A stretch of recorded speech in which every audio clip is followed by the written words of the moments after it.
زمانے کی قسم تمام انسان خسارے میں ہے، سوائے ان کے جو ایمان لائے، جنہوں نے نیک عمل کیے، جنہوں نے ایک دوسرے کو حق کی نصیحت کی، جنہوں نے ایک دوسرے کو صبر کی تلقین کی۔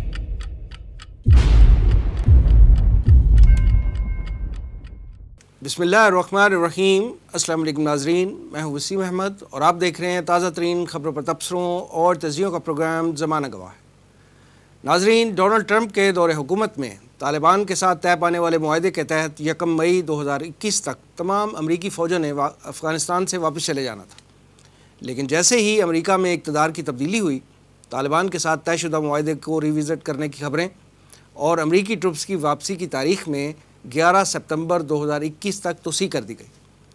ناظرین، افغانستان پر تقریباً 2 اشروں پر محیط امریکی یلغار کے پس پردہ مقاصد کیا ہیں، اور کیا امریکہ 9/11 کی آڑ میں جو مقاصد حاصل کرنا چاہتا تھا وہ حاصل کر چکا ہے، یا اس امریکی گریٹ گیم کی تکمیل ہونا ابھی باقی ہے؟ اور سب سے بڑھ کر یہ کہ اس دنیا کے منصوبہ ساز افغانستان کا مستقبل کس انداز میں دیکھ رہے ہیں؟ اس موضوع پر پروگرام میں آج تفصیلی گفتگو ہوگی، لیکن میں آج آپ کو ایک معروف شاعر منظر بھوپالی کی نظم سے افغانستان کا پس منظر اور پیش منظر دکھانے کی کوشش کرتا ہوں۔ ان کی نظم کے چند اشعار سماعت فرمائیں۔ طاقتیں تمہاری ہیں اور خدا ہمارا ہے، طاقتیں تمہاری ہیں اور خدا ہمارا ہے، عکس پر نہ اتراؤ آئینہ ہمارا ہے، آپ کی غلامی کا بوجھ ہم نہ ڈھوئیں گے، آپ کی غلامی کا بوجھ ہم نہ ڈھوئیں گے، آبرو سے مرنے کا فیصلہ ہمارا ہے، عمر بھر تو کوئی بھی جنگ لڑ نہیں سکتا، تم بھی ٹوٹ جاؤ گے تجربہ ہمارا ہے، اپنی رہنمائی پر اب غرور مت کرنا، آپ سے بہت آگے نقش پا ہمارا ہے۔ اور آخری شعر جس کے بارے میں انہوں نے کہا کہ اس شعر کی خاطر میں نے یہ پوری نظم کہی، وہ ذرا سماعت فرمائیے۔ انہوں نے کہا کہ غیرت جہاد اپنی زخم کھا کے جاگے گی، غیرت جہاد اپنی زخم کھا کے جاگے گی، پہلا وار تم کر لو دوسرا ہمارا ہے۔ ناظرین، یوں محسوس ہوتا ہے کہ منظر بھوپالی صاحب نے یہ نظم خاص طور پر 9/11 کے بعد افغانستان کے حالات و واقعات کو مد نظر رکھ کر لکھی ہے۔ افغانستان کی تازہ ترین صورتحال پر گفتگو کے لیے آج میرے ساتھ تشریف فرما ہیں تنظیم اسلامی کے ترجمان جناب مرزا ایوب بیگ صاحب، اور ان کے ساتھ تشریف رکھتے ہیں تنظیم اسلامی کے ریسرچ اسکالر جناب رضا الحق صاحب۔ آئیے پروگرام کا آغاز کرتے ہیں۔ ایوب بیگ صاحب، ڈونلڈ ٹرمپ کے زمانے میں طالبان کے ساتھ ایک معاہدہ ہوا جس کے تحت امریکی ٹروپس جو ہیں انہوں نے افغانستان سے کوئٹ کرنا تھا مئی 2021 سے پہلے۔ رجیم چینج ہوئی امریکہ میں، اور پھر اس کے بعد یہ فیصلہ ہوا کہ ہم جو یہ معاہدہ ہوا تھا اس کو بھی ریوزٹ کریں گے، اور یہ ٹروپس کے جو انخلاء کی ڈیٹ تھی اس کو بھی ایکسٹینڈ کر دیا گیا اپ ٹو 11 ستمبر 2021۔ آپ یہ فرمائیے کہ یہ کوئی پالیسی میں چینج ہے، اور امریکہ اس کے ذریعے دنیا کو کیا پیغام دینا چاہتا ہے؟ بسم اللہ الرحمن الرحیم۔ وسیم صاحب، بات یہ ہے کہ ایک محاورہ ہے اردو کا، کھسیانی بلی کھمبا نوچے۔ بات یہ ہے کہ افغانستان میں بری طرح شکست کھانے کے بعد اور اللہ کے کام دیکھیے کہ دنیا کی عظیم ترین قوت، یہ تو ہم مانتے ہیں کہ عسکری لحاظ سے، معاشی لحاظ سے امریکہ دنیا کی اس وقت سب سے بڑی قوت اب بھی ہے، اسے پٹوایا ہے کس سے؟ دنیا کا جو سب سے پسماندہ ملک ہے، جو دنیا کا سب سے زیادہ کمزور اور غریب ملک ہے، اس سے پٹوا دیا۔ اب آپ ذرا اندازہ کیجئے، ایک عام امیر آدمی کسی غریب آدمی سے بے عزت ہو جائے تو وہ بڑا اس کو مسئلہ بڑھ جاتا ہے۔ یہاں دنیا کا طاقتور ترین ملک، دنیا کا امیر ترین ملک اپنے 39 ممالک کے ساتھ، نیٹو کے ساتھیوں کے ساتھ، ایک پسماندہ ترین قوم سے، ایک جس نہتی قوم سے لڑ رہا ہے 21 سال سے، اور وہ کامیاب نہیں ہو رہا، تو اب اس کے پاس کیا وہ کہے میں ہار گیا،